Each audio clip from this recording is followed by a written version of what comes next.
اعوذ باللہ من الشیطان الرجیم بسم اللہ الرحمن الرحیم قال اللہ تعالی بلا من کسب سیئۃ وأحاطت بہ خطیئتہ فاولئک اصحاب النار هم فیہا خالدون والذین آمنوا وعملوا الصالحات اولئک اصحاب الجنۃ هم فیہا خالدون۔ صدق اللہ العظیم۔ سورۃ البقرہ کی آیت نمبر 81 اور 82 تلاوت کی گئی ہیں۔ ان کی روشنی میں آج ہم اپنا جائزہ لیں گے کہ ہم کن خوش قسمت لوگوں میں شامل ہیں۔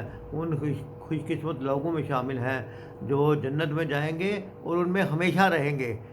ظاہر ہے میں اور آپ جنت کا متلاشی ہیں۔ میں اور آپ ہر کوئی دعا کرتا ہے، ہر کوئی یہ چاہتا ہے اپنے لیے بھی اور اپنے بھائیوں کے لیے بھی، اپنے ساتھیوں کے لیے بھی اللہ تعالیٰ تو اسے جنت میں داخل کرے۔ جو فوت ہو جاتا ہے اس کے لیے بھی سب سے پہلی دعا یہ ہوتی ہے اللہ اس کے غلطیاں معاف کرے، اللہ تعالیٰ اس کو جنت میں داخل کرے۔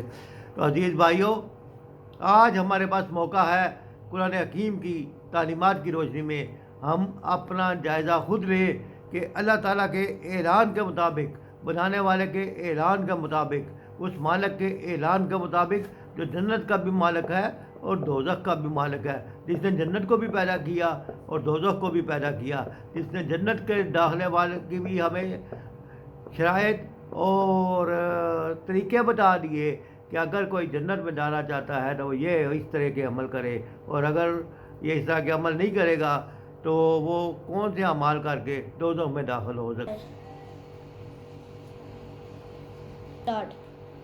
لہذا اللہ تعالیٰ قرآن حکیم فرقان حمید میں فرماتا ہے، جو یہ قرآن حکیم ہمارے اور آپ کے لیے کوڈ آف لائف ہے۔ کوڈ آف لائف کا مطلب ہے کہ اس میں بتا دیا گیا ہے کہ آپ نے زندگی کیسے گزارنی ہے۔ زندگی گزارنے کا ایک پہلا طریقہ جو اللہ تعالیٰ نے بتایا ہے کہ جو لوگ ایمان لائیں گے، عمل صالح کریں گے، وہ جنت میں داخل ہوں گے اور ان میں ہمیشہ رہیں گے۔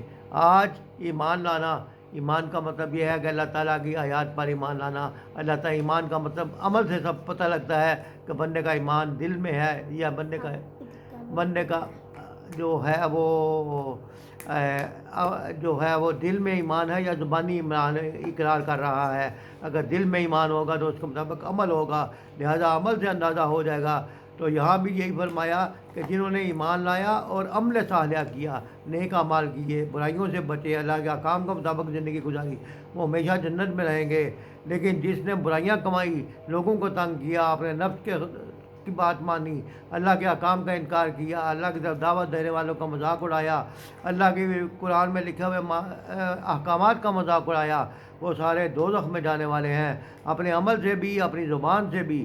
تو یہ دوزخ میں جانے کا فیصلہ تو پہلے تو انسان اپنا نفس خود کرتا ہے کہ میں دوزخ میں جانا چاہتا ہوں یا میں جنت میں جانا چاہتا ہوں۔ اگر جنت میں جانا چاہتے ہو تو جنت میں جانے والوں کے اعمال کرو اور ان اعمال سے بچو جو دوزخ کی طرف لے کے جانے والے ہیں۔ شکریہ۔